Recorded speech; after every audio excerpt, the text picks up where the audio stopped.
कबो कम जन करीहा कवनो सितम कर लीहा।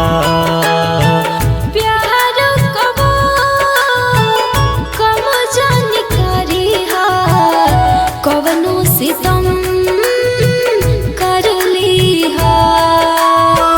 तड़पइहा जानी दिल में समा के, तड़पइहा जानी दिल में समा के, इतने करम कर दीहा।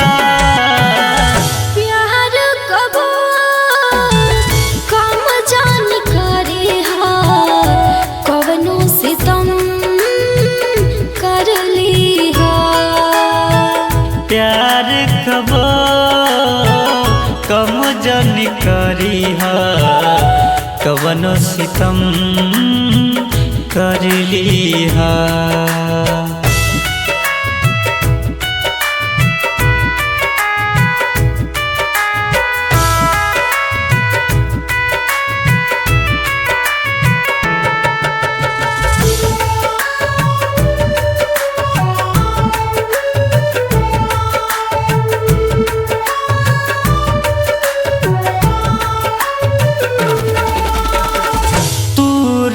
नदी हम किनारा छूटे न कबो साथ हो।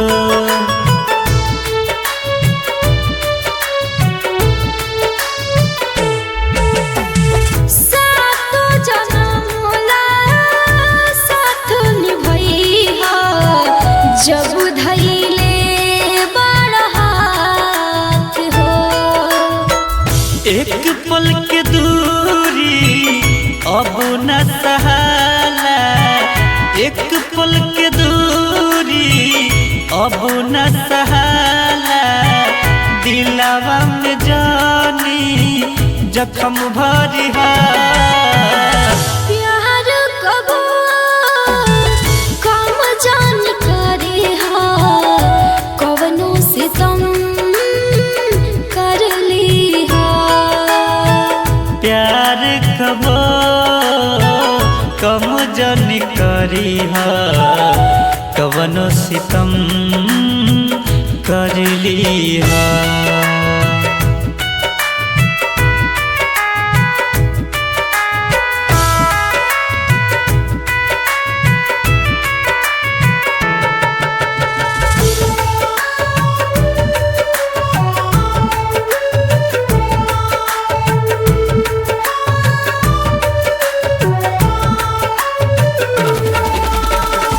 इतना दीवाना आलम भइले कुछु नहीं बुझाई।